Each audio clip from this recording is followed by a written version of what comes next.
Buenos días, tardes, noches, a la hora que lo esté viendo, maestro.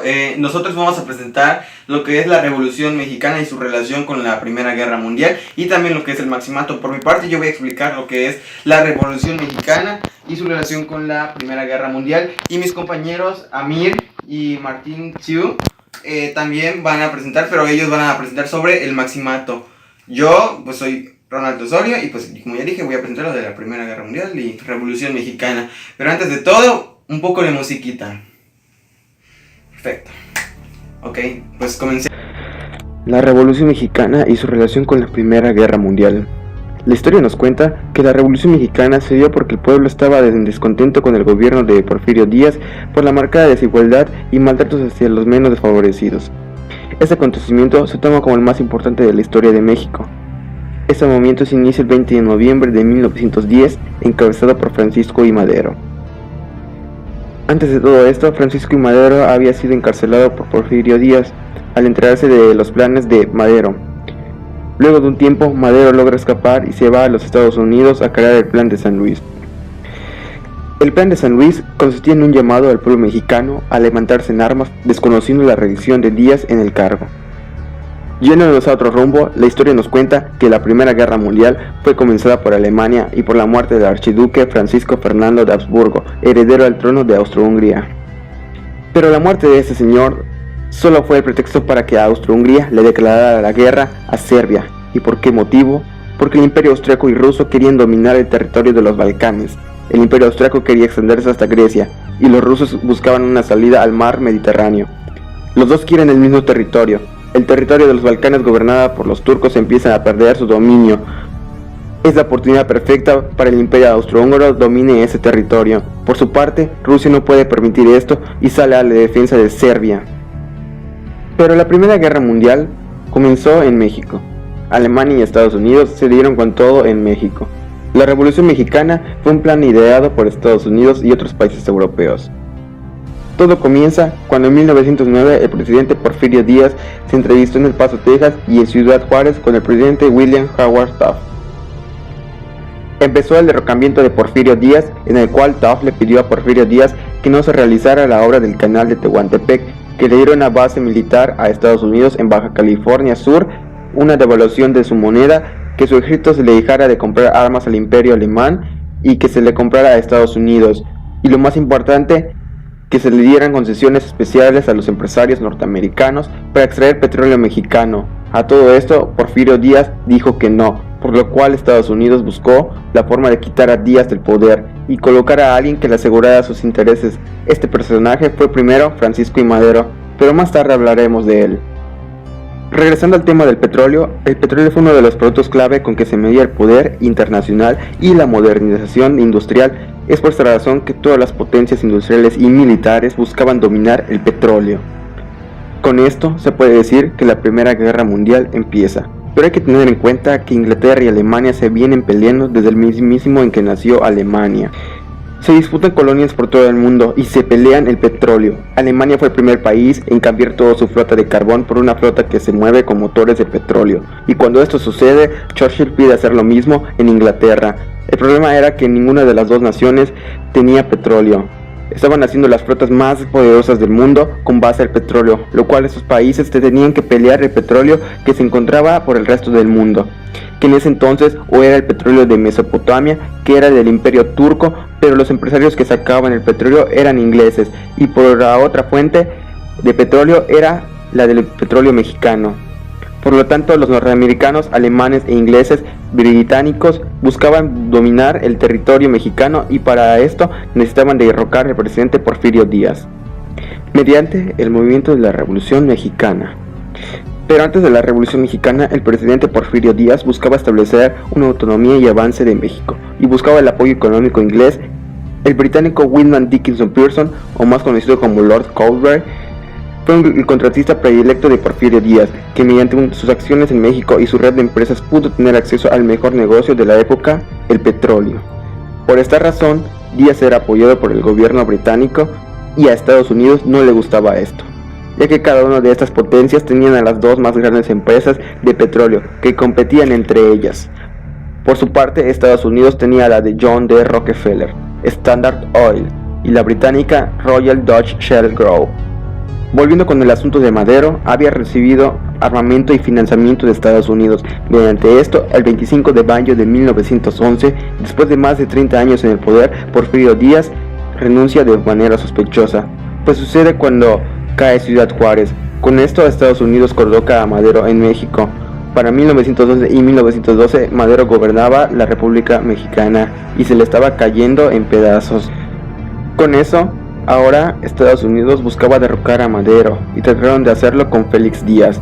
Esto porque al llegar a Madero a la presidencia ignoró los acuerdos con Estados Unidos y puso impuestos a las empresas, lo cual esto le disgustó a Rockefeller.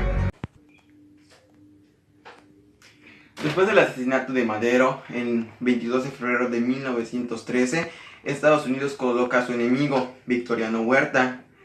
Pero antes de todo esto, Lord Cochrane interviene y hace que Victoriano Huerta se ponga a favor de los ingleses. Eso, por supuesto, no le pareció bien a los Estados Unidos y de nuevo recurrieron a otro caudillo. Todas las naciones hicieron lo mismo, recurrir a otro caudillo para asegurar sus intereses, como lo pueden ser Villa, Zapata, Carranza, Obregón, o lo que puede ser el callismo y el maximato, pero de eso hablarán mis compañeros en la siguiente parte. Para concluir, solo hay que darse cuenta de los intereses e influencias que han tenido los demás países sobre México, en especial los Estados Unidos de América. Y hoy vinimos a hablarles sobre el maximato. Este es un viejo sistema que se da al final de la Revolución Mexicana. Álvaro Obregón ganó la presidencia, pero cuando terminó su mandato dejó a cargo a Plutarco Elías Calles, que dio inicio a la modernización del país. Pues este fundó carreteras, fundó el Banco de México, fundó la CROM y reanudó relaciones diplomáticas con el extranjero. Pero lo que tenía es que estaba en contra de las creencias religiosas. Pues ocasionó la guerra cristera, ya que había cerrado iglesias. Obregón modificó la Constitución para permitir la reelección y terminó ganando la presidencia, pero su regreso era una mala noticia para Calles, ya que era peligroso enfrentarse a Obregón. Fue asesinado por un fanático religioso durante su celebración. Consecuentemente, Calles aprovechó su muerte, pero todos sospechaban de que él había asesinado a Obregón. Por eso decidió no subir a la presidencia y mandó a un obregonista para estabilizar las cosas. Era Emilio Portes Gil, el Pingüino, pero su plan de Calles era hacer un partido político llamado PNR, y con podía manipular el país detrás de la silla. Y ahora los dejamos con mi compañero Lalito, el perrito Bermúdez. Oh, hola, no te había visto ahí. Yo soy Lalito, el perrito Bermúdez, y soy parte del equipo Los Pollos Interraciales. Nosotros venimos a hablarles sobre el maximato, como ya lo mencionó mi compañero de raza diferente a la mía, obviamente. Y pues me tocó la segunda parte del maximato. Bueno, con la creación del partido político creado por Calles, aprovechó para poder organizar las elecciones presidenciales que se avecinaban. Pero a este partido político le hacía falta un candidato. Estaba buscando un candidato que estaba fuera totalmente de influencia política y nadie lo conozca. Ese sería Pascual Ortiz Rubio, que estaría como embajador en Brasil. Se enfrentaba contra un grupo opositor conformado por estudiantes y liderado por Vasconcelos. A pesar de que sea un buen partido opositor, el Partido Revolucionario no dejó con oportunidad al partido contrincante de Vasconcelos. Discúlpenme, a veces me atraganto. Ofrezco una disculpa ante el público que me está viendo. Disculpen. Entonces, a pesar de esto, que sea un buen partido, solo lo dejó con 5% de los votos resultantes y totales de todas las elecciones, así proclamándose el nuevo presidente mexicano, proclamándose así el nuevo presidente de la República, Pascual Ortiz Rubio. En la toma de poder, obviamente, había varias personas y grupos que no estaban de acuerdo y no estaban conformes con los resultados de las elecciones. En la toma de poder de Pascual Ortiz se hizo un atentado en su contra en el que le dispararon en la cara. Se sospechó en ese entonces que fue Portes Gil, pero jamás se pudo comprobar esa teoría. Jamás se pudo comprobar esa teoría Illuminati. Una vez con esto, con la presidencia ya ganada por el partido, Calles ideó un plan para poder proseguir con su plan maestro para dominar todo el mundo. Prosiguió con poner a callistas a cargo a callistas en las posiciones políticas para tener más poder, y también puso de presidente del partido político a Portes Gil, así teniendo un control total sobre las decisiones de México. A pesar de que Pascual Ortiz sea el presidente, él decía qué se hacía y qué no, qué leyes aprobaban y cuáles no, siendo el poder total Lord Peña, versión 1, abuelito de Lord Peña, pues así se proclamó. Pero Pascual Ortiz, viendo que nadie le hacía caso porque era un perro de todos y nadie lo tomaba en cuenta, se puso al brinco, al tú por tú con el Lord Calles. Entonces, Pascual Ortiz, su gran represalia fue que quitaba a todos los callistas de los puestos políticos y metía a su gente. Le pareció una gran idea para ganarle al Maximato, pero Calles no se quedó de brazos cruzados. Se enfrentó contra Pascual Ortiz, y Pascual Ortiz pues se hizo un poquito de caquita en sus pantalones porque quería evitar un problema armado y evitar conflictos con su dios creador. Una vez derrotado el pobrecito Ortiz,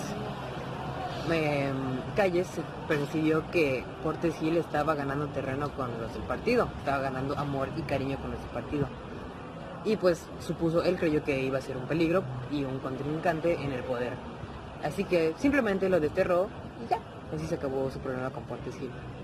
Y como no quería dejar ningún tipo de cabo suelto, pues le quitó apoyo y el poder a Pascual Ortiz, llevándolo a renunciar. Mientras tanto, Calles puso de presidente interino al buen Abelardo, no el de Plaza Sésamo, Abelardo Rodríguez, lo puso como presidente interino, y así, mientras tenía más o menos el control, buscaba a un buen candidato para tener más control. Este candidato tenía que ser inteligente, leal, fiel y sobre todo que le haga caso y que no sea rebelde. ¿Y quién mejor que Lázaro Cárdenas? Eran buenos amigos, había respeto y confianza mutua. Entonces Cárdenas aceptó, pero al igual que aceptó, sabía perfectamente que Calles quería controlarlo y no era tonto, no se dejó, buscando apoyo. Lázaro Cárdenas, sabiendo que querían controlarlo, buscó apoyo fuera del partido político. Y esto era en la sociedad obrera y en la sociedad pobre, apoyando las huelgas y repartiendo tierras y bienes para los pobres. Viendo esto, Calles decidió ponerse totalmente en contra porque él creía que el poder estaba en el partido, no en las personas. Y así hizo una reseña y una crítica, pero en realidad estaba llorando como niña asquerosa en el periódico.